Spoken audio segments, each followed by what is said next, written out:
एक क्लास 8 का जो है 2.2 का क्वेश्चन है। ठीक, इसमें देखिए क्या दिया हुआ है। इसमें कह रहा है कि यदि किसी संख्या के आधे में से 1/4 घटाया जाए तो 1/8 प्राप्त होता है। संख्या ज्ञात करिए। हम लोग को इसमें क्या ज्ञात करना है? संख्या ज्ञात करना है। ठीक, तो हम लोग को वो संख्या पता ही नहीं है, तो हम लोग क्या करेंगे? संख्या को कुछ मान लेंगे, यानी कि XYZ कुछ भी मान लेंगे संख्या को। ठीक, तो देखिए हम क्या कर रहे हैं, यहाँ पे संख्या को हम मान रहे हैं। ठीक, माना कि संख्या बराबर x मान लेते हैं। ठीक है, संख्या को हमने क्या मान लिया? x। अब क्वेश्चन क्या कह रहा है? देखिए इसमें ज्यादा हम लोग को दिमाग नहीं लगाना है। क्वेश्चन जो जो कहेगा उसी के हिसाब से हम लोग को काम करना है। ठीक, क्वेश्चन कह रहा है कि संख्या के आधे में से, अब इस संख्या का आधा क्या हो जाएगा? x/2 हो जाएगा। माने 4 का आधा क्या हो जाएगा? 4/2 यानी कि 2। 3 का आधा क्या हो जाएगा? 3/2 यानी कि आपको 1.5। तो इस संख्या का आधा हम लोग को निकालना है। इस संख्या का आधा क्या हो जाएगा बउआ? x/2। माने किसी भी संख्या का आधा अगर हम लोग को निकालना होता है तो उसमें 2 से भाग कर देना होता है।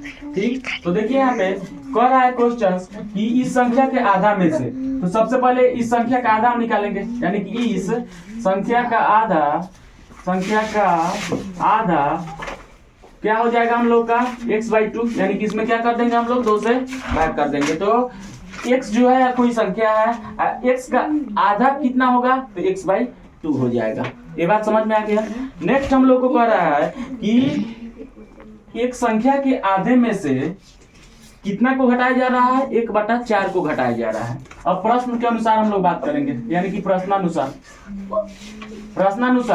ठीक, किसी संख्या के आधे में से, यानी कि संख्या का आधा कितना है? x/2।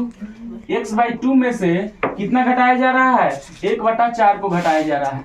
ठीक है, तो रिजल्ट आ रहा है, कितना रिजल्ट आ रहा है? 1/8 प्राप्त हो रहा है।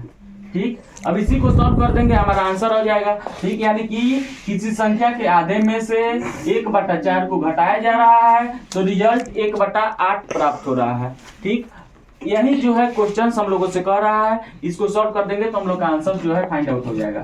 आइए हम क्या आपको बताएं सॉल्व करने का तरीका। आप इसको 2 तरीका से सॉल्व कर सकते हो। आप x वाले जाति का जो भी है उसको इस साइड में ही रहने दो, यानी कि हम इधर चाहें तो x/2 जैसे वैसे रहने देंगे।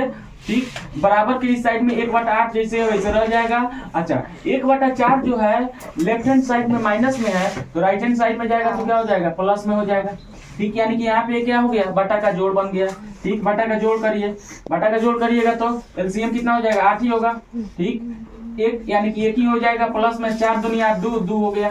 ठीक, अब यहाँ पे देखिए सॉल्व कर रहे हैं। x/2 इसको जोड़ेंगे तो कितना हो जाएगा? 3 हो गया, बटा में इधर 8 हो गया। अब यह क्या कर सकते हैं? आप लोग को अभी जस्ट बताया कि यहाँ से आप क्रॉस करा सकते हो, नहीं तो क्रॉस मल्टीप्लिकेशन करिए। ठीक, यहाँ पे देखिए आप 2 तरीका से इसको सॉल्व कर सकते हो। 8x कोना कोनी गुना कर रहे हैं हम लोग। 8x हो गया, बराबर में कितना हो जाएगा? 6 हो गया। अब यहाँ पे देखिए x बराबर में कितना हो जाएगा? 6/8। अब इसको कटा दीजिए, 2 3 6, 2 चौका 8, 3/4 हम लोग का आंसर हो जाएगा। यानी कि वह संख्या कितना होगा? 3/4 होगा, जिसके आधा में से 1/4 को घटाएंगे तो रिजल्ट 1/8 हो जाएगा। ठीक, अच्छा यहाँ से जो है आप अपने तरीका से भी सिंप्लीफाई कर सकते हो। इतना के बाद में आप अपने तरीका से भी कर सकते हो। जैसे देखिए x/2 जैसे यहाँ पे है उसको हम लिख रहे हैं। ठीक, यहाँ पे 3/8 जैसे वैसे लिख रहे हैं, तो घटा देंगे 4 बार में तो ये कितना हो जाएगा? 4x बराबर में कितना? 3। x बराबर में कितना हो जाएगा? 3/4। देख लो x का मान दोनों जगह जो है बराबर आ गया कि नहीं आ गया। तो अपना अपना जो है प्रेजेंट ऑफ माइंड है। ठीक, जिस तरह से आप चाहो वैसे सिंप्लीफाई कर सकते हो। ठीक, माने इसका मतलब यह हुआ कि किसी संख्या, मतलब कौन संख्या है वो? 3/4। 3/4 के आधे में से जो है 1/4 को घटाएंगे तो रिजल्ट जो है हम लोग का कितना आ जाएगा? 1/8 जो है रिजल्ट आ जाएगा।